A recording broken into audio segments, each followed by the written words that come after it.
Welcome to the Deep Dive. Today, we're cracking open what might be the most ruthlessly honest document in all of corporate finance. The statement of cash flows.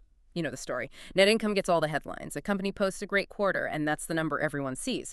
But that glossy profit figure, it's often hiding a pretty big disconnect from reality. It really is. Yeah. I mean, if the income statement is the carefully curated, flattering portrait of a business, Yeah.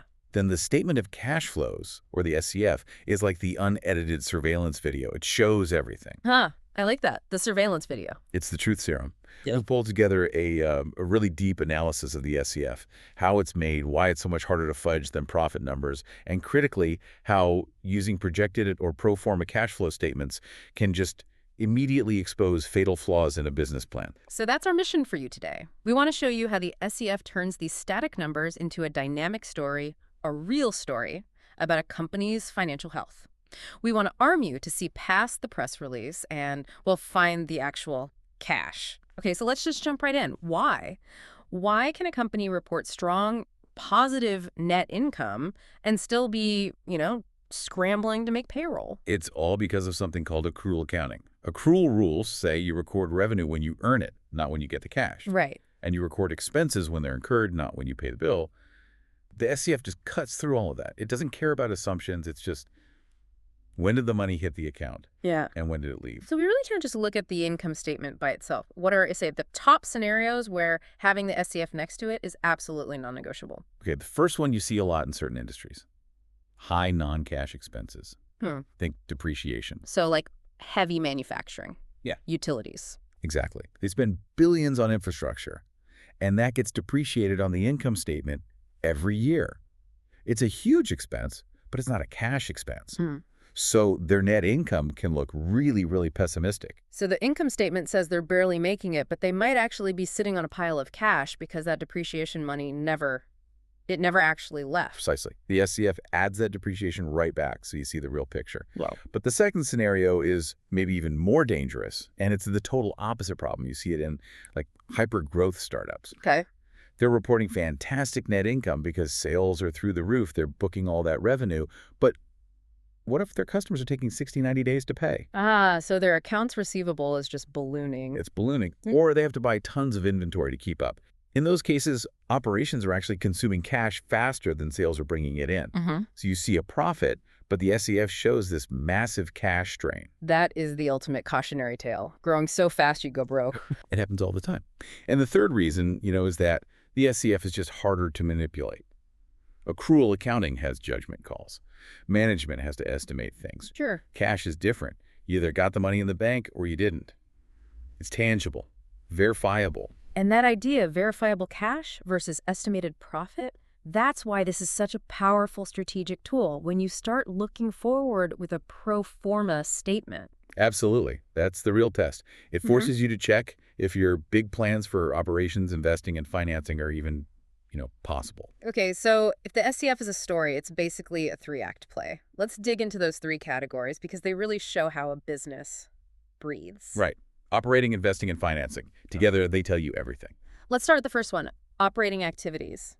OCF. This is the main engine, right? It's the absolute heart of the business.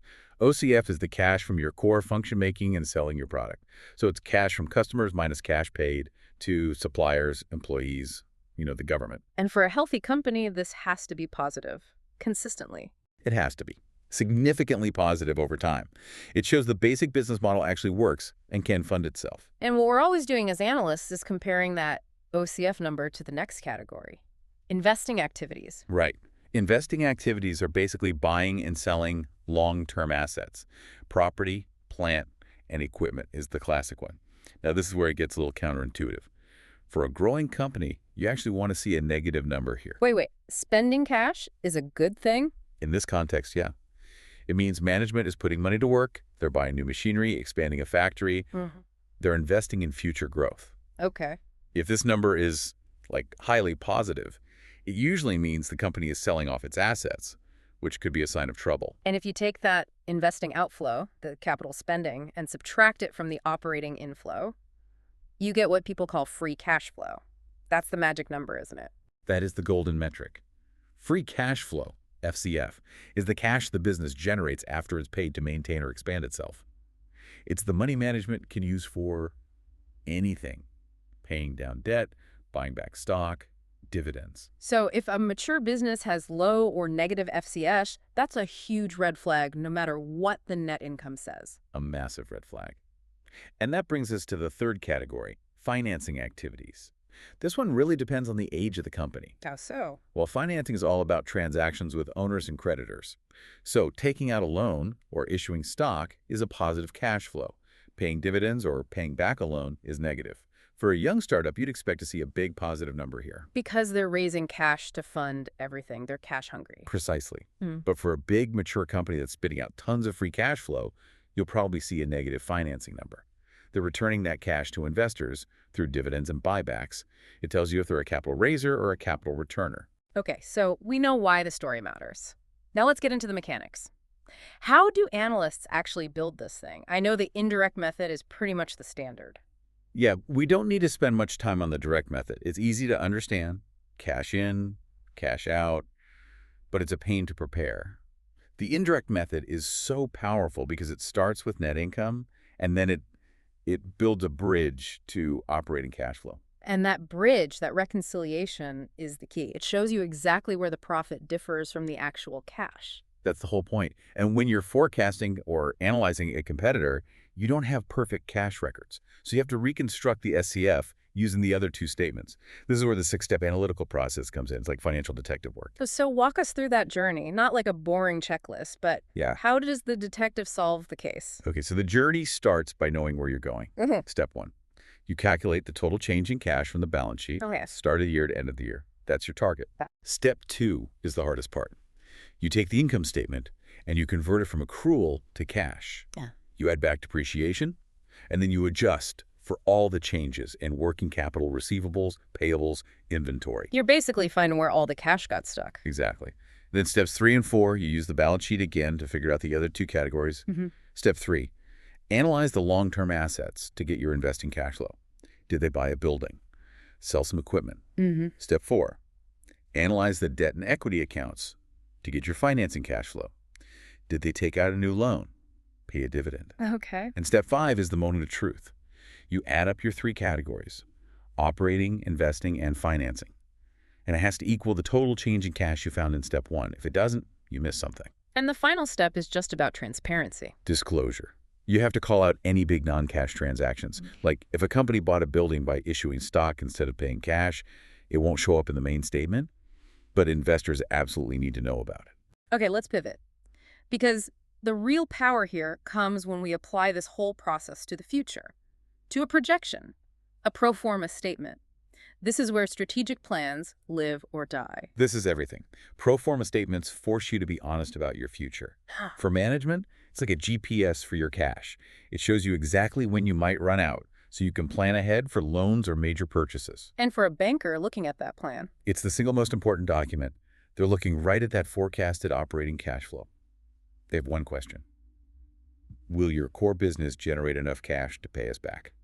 They care way less about your projected profit and way more about your projected cash. and for investors, it's about seeing if the company can grow on its own. Yes, can it self-finance its growth? Or is it going to constantly need new loans or have to issue more stock, diluting their investment? Which brings us perfectly to this Daryl Company case study. It's just a brutal example of how a pro forma SCF can hold up a mirror to a flawed plan. The plan looked great on the surface: ambitious operations, aggressive expansion. But the forecast showed the two parts were completely inconsistent. So what was the gap? Let's get into the numbers. Okay, so Darrell's management projected that their core operations would generate only about plus $36 million in cash. But their expansion plan, their investing activities, required an outflow of negative $250 million. Hold on. They expected to bring in 36, but they were planning to spend 250. That's not a gap. That's a canyon. It's an internal funding gap of that is $214 million. They are generating, something like 14% of the cash they need for their own growth plan? So they're a cash burner, not a cash machine. How on earth did their financing plan propose to fill that hole? Almost entirely with debt. The proposed fix was to take out $224 million in new bank loans. That massive debt was to cover the $214 million gap and, pay a tiny $6 million dividend. And this is where the whole thing just falls apart. Okay, let's put on the banker's hat. You get this forecast. They're asking for $224 million. What's your first reaction? My first reaction is extreme skepticism. I'm looking at their own projection of only $36 million from operations, and I'm asking, how are you going to pay the interest on this $250 million loan, let alone pay back the principal? Right. The forecast screams that they are totally dependent on future borrowing just to survive. The analysis in the case even says the banker would probably laugh you out of the office. Wow. And what about the existing shareholders? How do they feel seeing their little $6 million dividend get completely dwarfed by this mountain of new debt? They're terrified. They see a company that is going to be on the hook for investing forever. The plan shows the company can't fund itself. It's going to be a choice between taking on crushing debt or constantly diluting their ownership by issuing new stock. Their return is nothing compared to the risk. So Daryl's management team, their beautiful plan is now exposed as a house of cards. What can they even do? Well, the model forces their hand. They have to revise.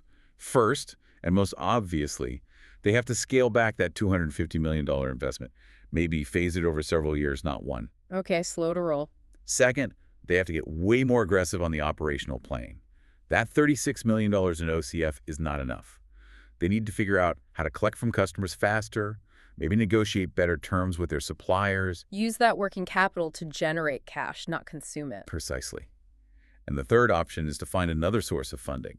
But that's a tough sell when your own model shows you can't stand on your own 2 feet. The main takeaway is that the forecast forced them to see that their plans were just. They were financially impossible. And that really brings us home. The ultimate value of the statement of cash flows is as a critical vulnerability check. It brings that big, ambitious vision down to the reality of the bank account. The power is foresight.